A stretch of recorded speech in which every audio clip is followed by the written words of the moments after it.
The glint was unmistakable, even in the filthy, shadowed depth of the alley. It wasn't the dull gleam of discarded bottle cap or a shard of glass. This was a fierce, pure brilliance that cut through the grime like a miniature star.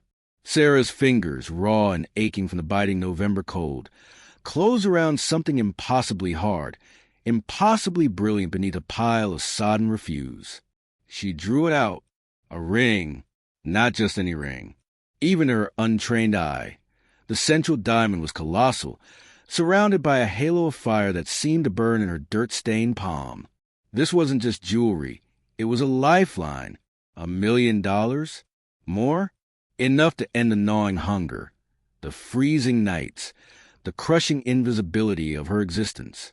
Huddled there, a forgotten soul in the city's unforgiving underbelly, Sarah held a king's ransom, and with it, a choice so monumental, so terrifyingly profound it threatened to tear her very soul apart.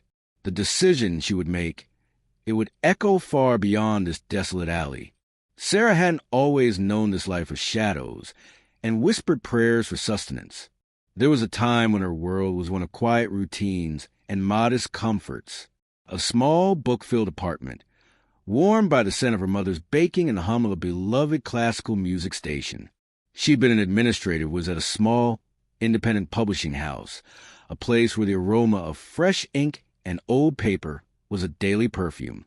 Her mother, Clara, had been her anchor, her confidant, her entire family. When illness had begun its cruel siege on Clara, Sarah had become her mother's devoted caregiver, her world shrinking to hospital corridors, pharmacy queues, and the quiet hum of medical equipment. Every penny of her savings, every ounce of her energy, had been poured into that loving, desperate fight. But Clara had slipped away, leaving behind an ache in Sarah's heart that time refused to soothe, and a stack of bills that felt insurmountable. Shortly after, the publishing house, already struggling, had made cuts. Sarah's position was one of them. The descent had been swift, brutal. From a small apartment to a friend's sofa, then to a shelter cot, and finally to the streets. Each step down had chipped away at her, leaving her feeling exposed, vulnerable. Now, her days were a relentless cycle.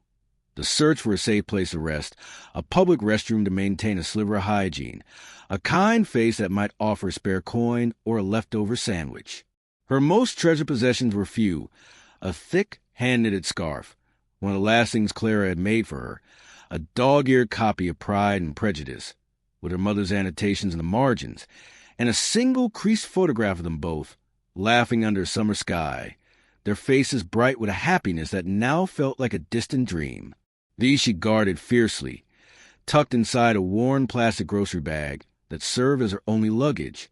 She had become a connoisseur of the city's forgotten corners, an unwilling expert in the art of invisibility.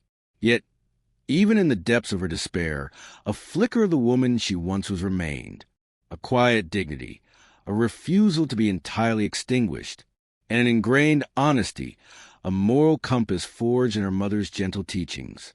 "Integrity, Sarah, my love," Clara used to say, her voice warm as sunshine, "is the only jewel no one can steal from you, and the only one truly worth polishing every day." Those words, a distant echo now, were about to be tested as never before.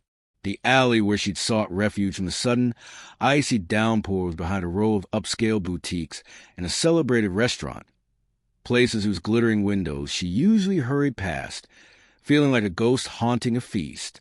She'd been hoping for discarded bread or pastries when the restaurant closed, a small mercy in the vast indifference of the city. And then that impossible sparkle. The ring, now nestled in a small, surprisingly intact velvet pouch she'd found beside it, felt like a burning coal in her pocket. Its weight was immense, not in ounces, but in the sheer, crushing gravity of its implications. She could feel the cold seeping into her bones, the familiar pang of hunger twisting her stomach. This ring, it was an escape hatch, a warm room, a hot meal, a chance to claw her way back to a life where she wasn't defined by her poverty. The night was an eternity of torment.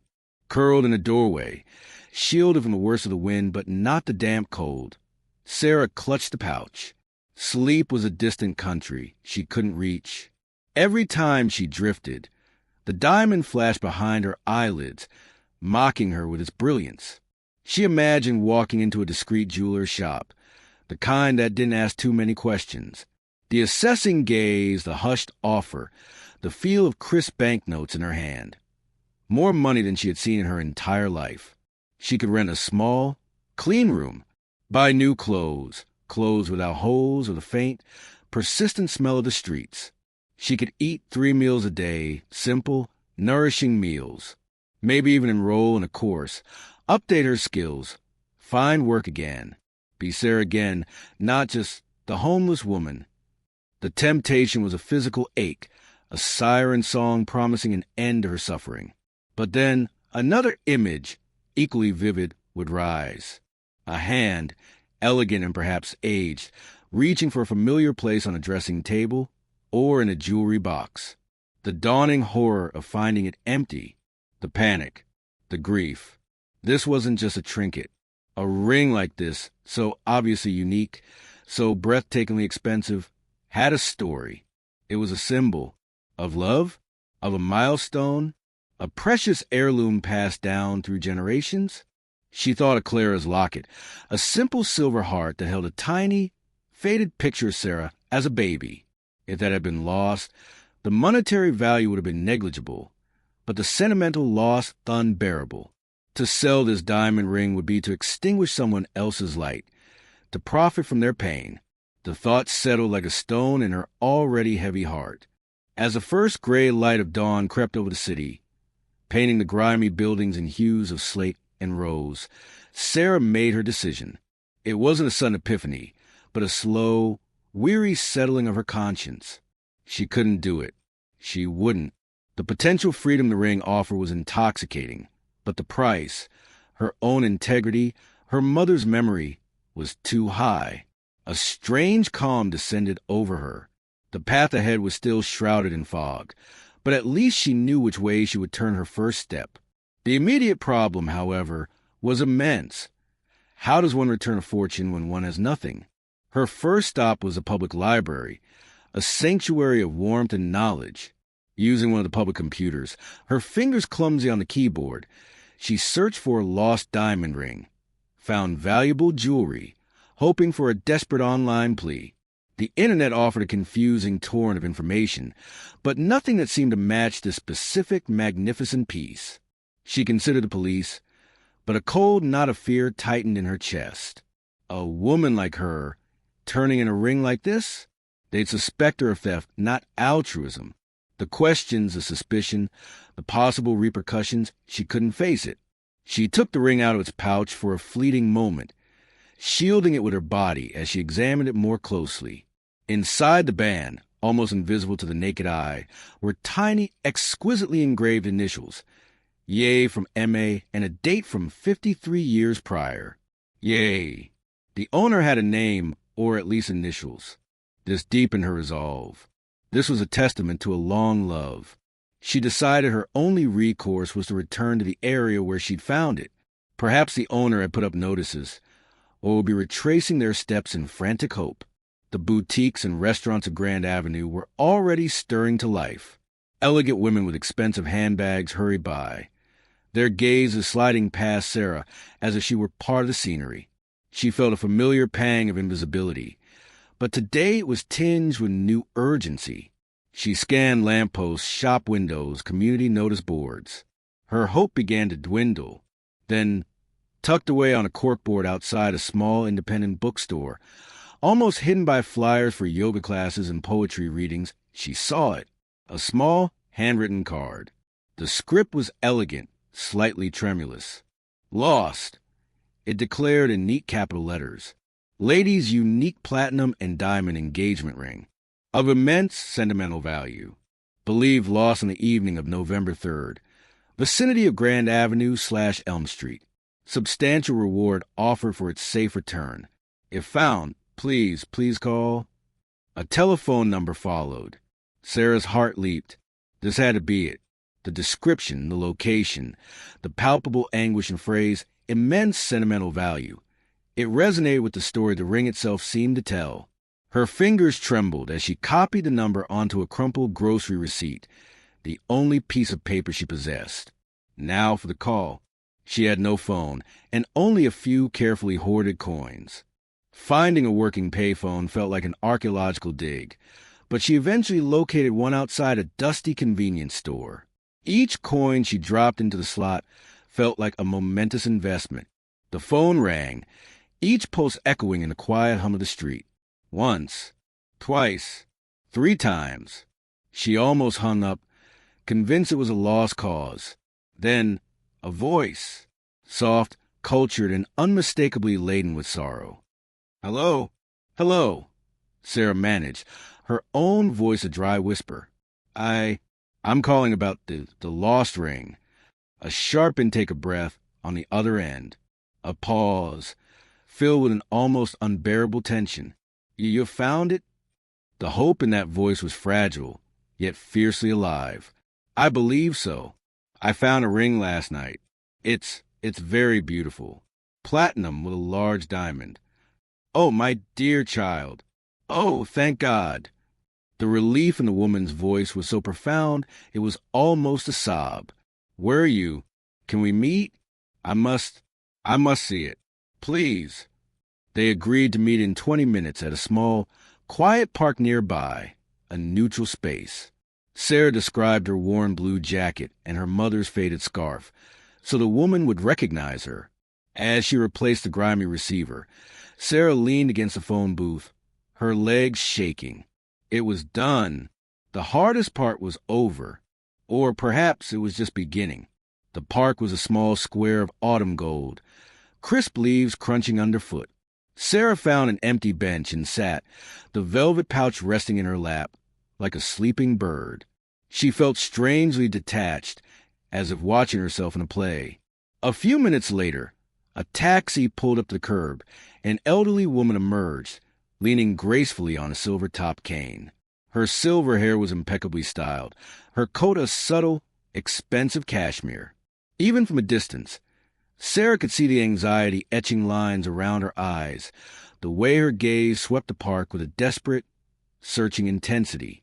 This was, as Eleanor Ainsworth, for it was indeed her, approached her eyes, magnified slightly by elegant glasses, found Sarah. She faltered for a moment, a flicker of surprise, perhaps even dismay, crossing her face as she took in Sarah's threadbare appearance. But it was fleeting, instantly replaced by the overriding, consuming hope. "Are you the young woman who called?" Eleanor asked, her voice trembling slightly. Sarah couldn't find her voice. She simply nodded and held out the small velvet pouch. Eleanor's gloved hand, itself adorned with a simple gold wedding band, shook as she reached for it. Her fingers fumbled with the drawstring, her gaze riveted. When she finally drew out the ring, a soft, choked gasp escaped her. Tears welled instantly, spilling onto her powdered cheeks. Oh, it truly is." She looked up at Sarah, her face a canvas of disbelief, relief, and overwhelming gratitude. My dear girl, you found it. You actually found it." She sank onto the bench beside Sarah, clutching the ring to her chest as if it were a living thing. For several moments, she wept quietly, overcome. Sarah sat in respectful silence, her own eyes stinging with empathetic tears. The depth of this woman's emotion told Sarah more than words ever could about the ring's true worth. I simply don't know how to thank you," Eleanor finally whispered, her voice thick with unshed tears. She dabbed her eyes with a delicate lace handkerchief. "This ring, it was my husband Michael's first gift to me, our engagement ring. He designed it himself. He passed away just over a year ago." Her voice cracked. Losing this, it was like losing him all over again. "I was attending a charity gala nearby last night. I must have been distracted when I removed my gloves. I didn't even realize it was gone until I returned home. I've been utterly devastated." Sarah's heart went out to her. She understood the profound connection to objects that bind us to our loved ones. "I am so deeply sorry for your loss, Mrs. Ainsworth," Sarah said softly, her voice gaining a little strength. I'm just very glad I was able to return it to you. Eleanor looked at Sarah then, truly saw her. She observed the worn thinness of her jacket against the autumn chill, the ingrained weariness around her eyes, the faint tremor in her hands, but also the quiet, unshakable dignity in her posture. My dear, the notice, of course, mentioned substantial reward, and I meant every word. You must allow me to compensate you for your extraordinary honesty. Eleanor began to reach into her expensive leather handbag. A warmth spread through Sarah, a different kind of warmth than the ring's monetary value could ever provide. Mrs. Ainsworth, please, she said gently but firmly. It's truly not necessary. Knowing that it's back with you, especially now that I understand what it means, that's more than enough reward for me. Eleanor paused, her hand hovering, her expression shifting from gratitude to sheer astonishment. Enough? She repeated, her voice soft with disbelief. She studied Sarah's face intently. But, forgive me for being forward, child, but you appear to be facing considerable hardship. A faint, wry smile touched Sarah's lips. Life has presented some challenges, yes, but some principles, are more valuable than any amount of money. She thought of her mother's gentle admonitions, the unwavering belief in doing right, no matter the cost, keeping something that meant so much to someone else. I couldn't live with that. Eleanor Ainsworth was rendered speechless for a full minute. She simply stared at Sarah, this unassuming woman who radiated an integrity that was almost blinding in its purity. In Eleanor's long life, filled with people of means and influence, she had rarely encountered such selfless honesty, especially from someone so clearly in desperate need. It was, quite frankly, stunning. Why? Eleanor finally asked, her voice filled with a quiet awe. Why, Sarah, may I call you Sarah? When this ring could have solved so many of your problems, why did you choose to return it? To refuse even a reward you so richly deserve? Sarah took a slow breath, gathering her thoughts. My mother passed away a few years ago, she began, her voice soft but clear. She left me very little in terms of material possessions, but she had a small, silver locket. It wasn't worth much money, but it held a tiny photograph of me as a child, and it was her most cherished possession. If I had lost that locket, the thought is still painful. When I found your ring, Mrs. Ainsworth, I knew, instinctively, that it held a similar or even greater place in your heart. And my mother, she always said that our character is the one thing we truly own. Keeping your ring or even accepting a large sum for its return when I did nothing more than what anyone should do, it would have felt like betraying her memory and myself. Eleanor's eyes, already shimmering, filled anew. She reached out, her gloved hand gently taking Sarah's chapped one. The contrast between their hands, one soft and manicured, the other callous and worn, was stark. Yet in that moment, a bridge of profound human understanding spanned the gulf between their circumstances. Sarah, Eleanor said, her voice thick with emotion, your mother raised an extraordinary woman. My Michael, he always said that the true measure of a person is not what they accumulate, but what they contribute, what they stand for. He would have admired you immensely. A thoughtful, almost calculating look entered Eleanor's eyes. A simple monetary reward, as you say, feels insufficient, almost insulting to the depth of your character. You haven't just returned an object, Sarah. You've restored a piece of my soul. You've given me back a part of Michael. She paused. Then a new energy seemed to animate her. You mentioned challenges, Sarah. What kind of work did you do before life became so difficult?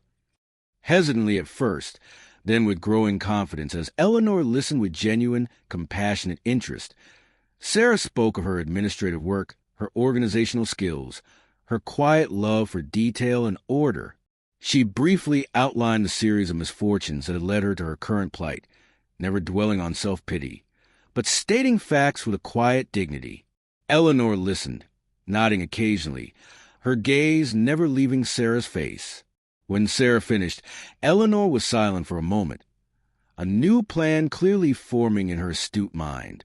"Sarah," she said, her voice now imbued with a gentle authority, "I am an old woman, and since Michael's passing, this large house of mine has become terribly empty. My affairs are in something of a muddle, correspondence piles up, and frankly, the days can be very long and lonely. Michael used to handle so much, and I confess I feel rather overwhelmed." She leaned forward slightly, her eyes sparkling with a sudden, brilliant idea. "I have a small, quite charming apartment above what used to be the carriage house on my property. It has its own entrance, a little kitchen. It's been vacant for years, and I find myself in desperate need of a capable, trustworthy personal assistant, someone to help me organize my life, manage my appointments, perhaps even to simply share a cup of tea and a conversation with. Someone, Sarah, exactly like you." Eleanor's voice softened, but lost none of its conviction. "I would like to offer you that apartment, Sarah, rent-free, of course. And I would like to offer you the position of my personal assistant with a proper salary. It would be a fresh start, a chance to use your skills, to rebuild. It would also, if I am honest, be a great blessing to me, far more valuable than any reward, and far more fitting for a woman of your caliber. What do you say?" Sarah stared, her mind reeling, trying to absorb the sheer, unexpected magnitude of Eleanor's offer. An apartment, a job, a salary, safety, dignity. After so long in the desolate wilderness of poverty and despair, this felt like reaching a promised land she had ceased to believe existed. The carefully constructed walls around her emotions crumbled.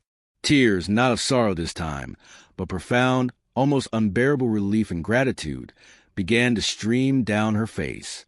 She could only nod, a choked sob escaping her lips. It was too much, too good. Eleanor smiled, a genuine, warm smile that crinkled the corners of her eyes. She retrieved her handkerchief again and gently pressed it into Sarah's trembling hand. There, my dear," she said softly, her own eyes shining. "It's quite all right, more than all right. This isn't charity, Sarah. This is an opportunity. For both of us. My Michael always told me I had excellent instincts about people. And my dear, my instinct about you are absolutely singing. You are a gift." In that quiet London park, as the autumn leaves swirled around them like golden confetti, an unlikely alliance was forged. Two women, separated by fortune and circumstance, yet united by loss and now by an extraordinary act of kindness that had sprung from the depths of integrity. For Sarah, it was the dawn after a long, terrifying night. For Eleanor, it was the unexpected return of light and companionship into a life that had grown dim with grief. The true treasure, it turned out, wasn't a $1 million ring, but the priceless human connection it had unexpectedly revealed. The transition into her new life was like stepping from a black and white film into vibrant technicolor. The carriage house apartment was small, but to Sarah, it was a haven. A warm bed with crisp, clean sheets, a tiny, functional kitchen where she could brew her own tea, a window that looked out onto Eleanor's meticulously tended rose garden, even now displaying a few stubborn late blooms. The simple act of taking a long, hot bath, of choosing what to wear from a modest new wardrobe Eleanor had insisted on providing, of closing her own front door and feeling utterly safe. These were daily miracles that brought quiet tears of gratitude to Sarah's eyes. Her work for Eleanor was engaging and varied. She organized decades of Michael's meticulously kept records, managed Eleanor's bustling social calendar, handled correspondence with grace and efficiency, and accompanied Eleanor on errands and to appointments. But it was the moments in between that truly defined their burgeoning relationship. They discovered a shared passion for history and art, spending hours in Eleanor's magnificent library. Sarah often reading aloud while Eleanor knitted or simply listened, her eyes alight with interest. They'd take slow walks in the garden, Eleanor pointing out her favorite blooms and sharing anecdotes about Michael. Sarah, in turn, slowly began to share more of her own story, her quiet observations, her dreams for a future she was only now daring to imagine again. Months passed. The harsh lines of strain around Sarah's eyes softened, replaced by a gentle radiance. Her posture straightened. Her voice regained its confident timbre. She moved with new lightness, a quiet joy emanating from her. She wasn't just surviving anymore. She was thriving. She enrolled in an evening bookkeeping course, funded by Eleanor, eager to refresh her professional skills. Eleanor, too, seemed transformed. The deep shadows of grief that had clung to her began to recede, replaced by a renewed zest for life. Laughter echoed more frequently in the grand old house. She introduced Sarah to her small circle of friends, proudly presenting her not just as an assistant, but as her dear companion. The loneliness that had been her constant companion since Michael's death had finally been banished. One crisp spring afternoon, nearly a year after their first meeting in the park, Sarah and Eleanor were enjoying tea on the sun-drenched terrace. Eleanor, her fingers tracing the outline of the magnificent diamond on her hand, looked at Sarah, her eyes filled with a deep, abiding affection.